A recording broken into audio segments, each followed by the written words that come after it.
सबसे पहले तो मैं महावीर की धरती जमुई को नमस्कार प्रणाम करता हूँ।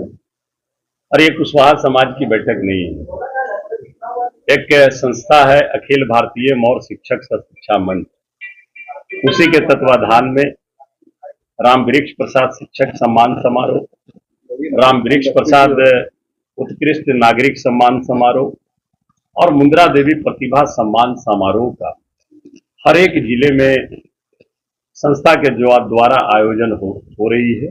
और ये हमें लगता है कि 7वां जिला है जो हम जमुई में आए हैं। यहाँ भी हम लोग जो उत्कृष्ट नागरिक है, समाज सेवी हैं, जो सेवा के क्षेत्र से जुड़े हुए हैं, वो लोग छात्र छात्राएं जो बढ़िया कर रहे हैं, अचीवमेंट कर रहे हैं जो लोग, उनको, और वैसे जो शिक्षक जो बीपीएससी से शिक्षक में बहाली हुए हो या सेवानिवृत्त जो शिक्षक, उनको हम लोग सम्मानित करने का काम और प्रशस्ति पत्र देने का काम करते हैं।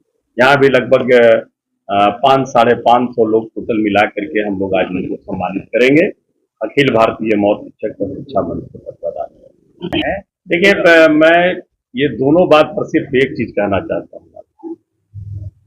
भारतीय जनता पार्टी और एनडीए गठबंधन जो है, ये अब पूरी तरह से जान चुकी है कि इस बार 2024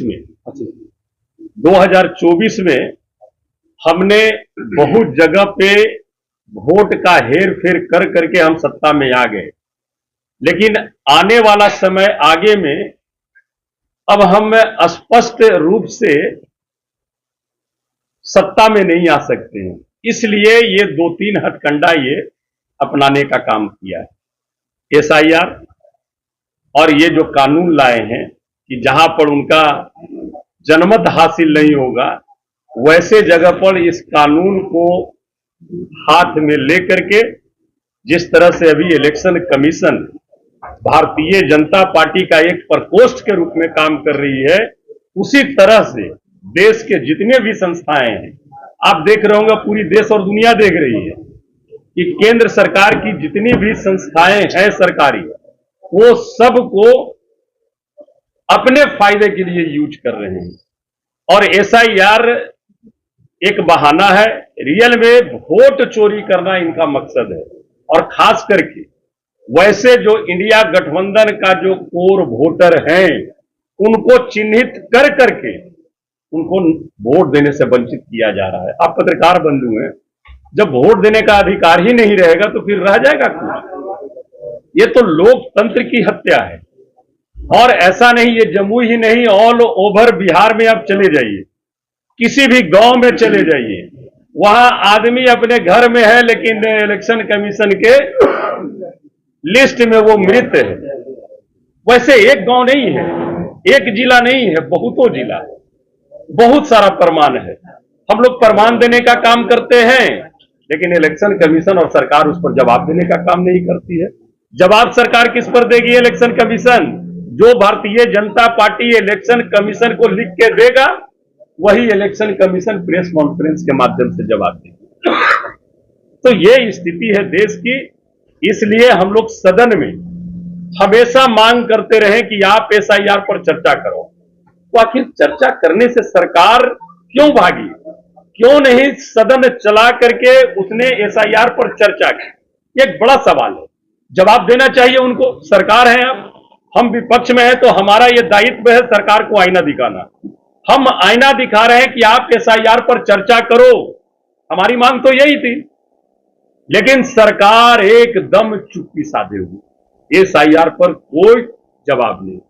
आपने देखा सुप्रीम कोर्ट ने भी जब इसके पहले भी कहा, हेयरिंग में भी कहा था सुप्रीम कोर्ट ने कि आधार कार्ड को और जॉब कार्ड को इसमें शामिल करना चाहिए था।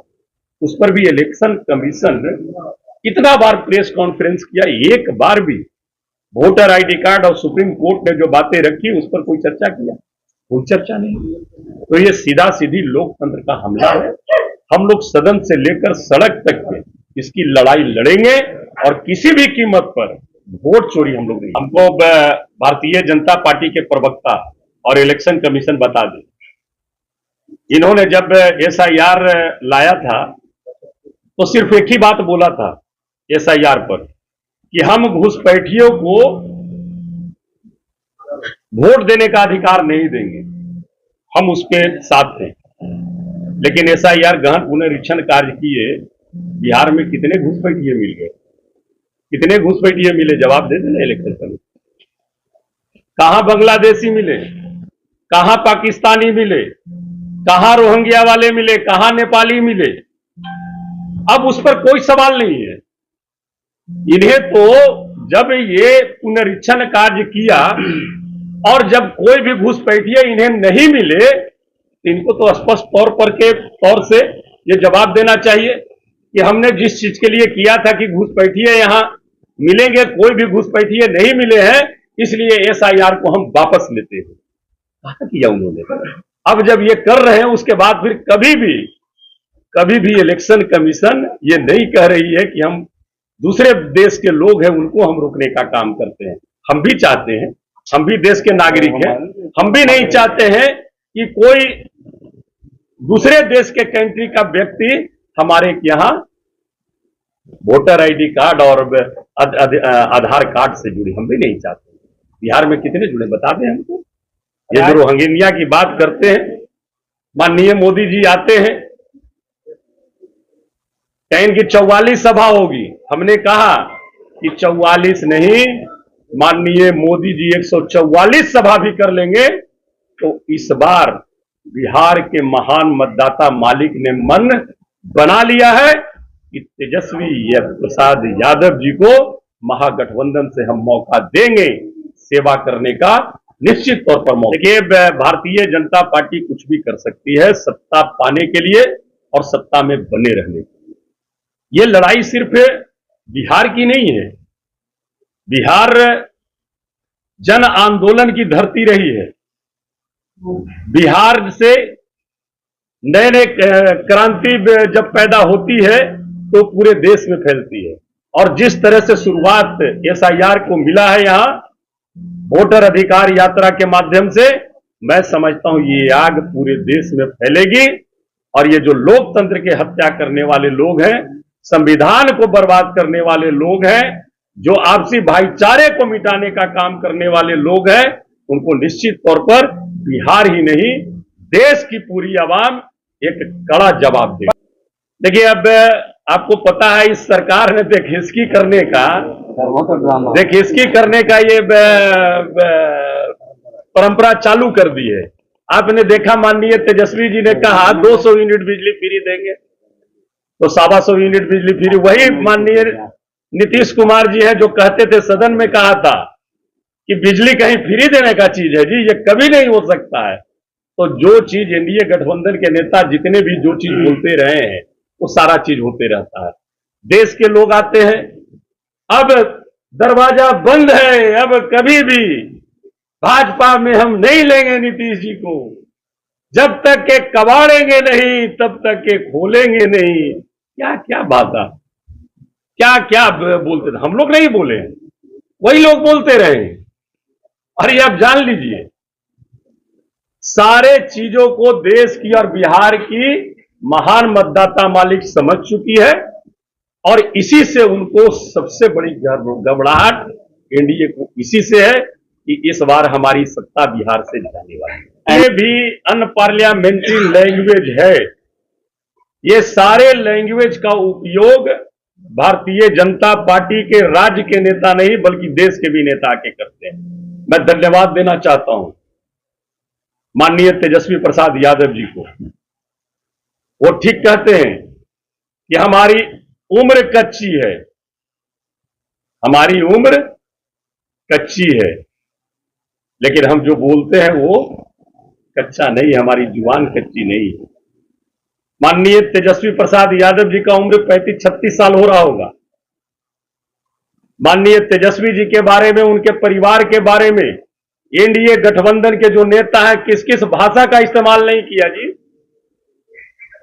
लेकिन धन्य है तेजस्वी प्रसाद यादव, इतना सब कुछ करने के बाद भी, सुनने के बाद भी उन्होंने अनपार्लियामेंट्री भाषा का इस्तेमाल आज तक कभी नहीं किया। देखिए, कोई जवाब नहीं देगा लोग। ये बूथ नंबर 340 छपरा जिला सारण का है। फिर से दोहरा देंगे एक बार। कोई जवाब नहीं देगा भाई इस पर। ये देख लीजिए क्या है, कहाँ का है सर? नाम देख लीजिए ना, रेखा देवी, पति का नाम हस्बैंड लक्ष्मीनिया देवी। ये देखिए ना, मोहम्मद सलमान सलमान, पिता का नाम फादर। ये देखिए, निर्वाचक का नाम खातून, पिता का नाम फादर। कुमारी अन्नू, पति का नाम हस्बैंड। मतलब क्या तरीका है भाई? ये एक मामला कहाँ का है सर? क्या दिखा के क्या साबित करना चाह रहे हैं? मतलब इतनी, ये इलेक्शन कमीशन ने क्या कहा कि ये गहन मतदाता पुनरीक्षण कार्य है। गहन मतलब विशेष। इतनी बड़ी गलतियां, ये तो एक वानगी है, ऐसे अनेकों गलतियां हैं। अब कोई ये जाएगा, ये बूथ पर तो वोट देने दे देगा जी। एनडीए अभी तक अपना मुख्यमंत्री चेहरा साफ नहीं किया, क्या करना चाहेंगे इस पर? एनडीए करेगा भी नहीं, वो चेहरा आगे कर करके सिर्फ सत्ता हासिल करना चाहती है। आपको याद होगा उत्तर प्रदेश का चुनाव, चेहरा आगे कर करके जब वो सत्ता में आए थे तो कभी कोई नहीं जानता था कि हाँ जोगी जी भी है, और जोगी जी आकर के मुख्यमंत्री बने थे। चेहरा कौन थे? चेहरा वहां मौर्य जी थे चुनाव के पहले। उसी तरह बिहार में अभी चेहरा चुनाव के पहले नीतीश बाबू हैं, लेकिन जब चुनाव खत्म होगा उसके बाद चेहरा दूसरे होंगे। चेहरे पे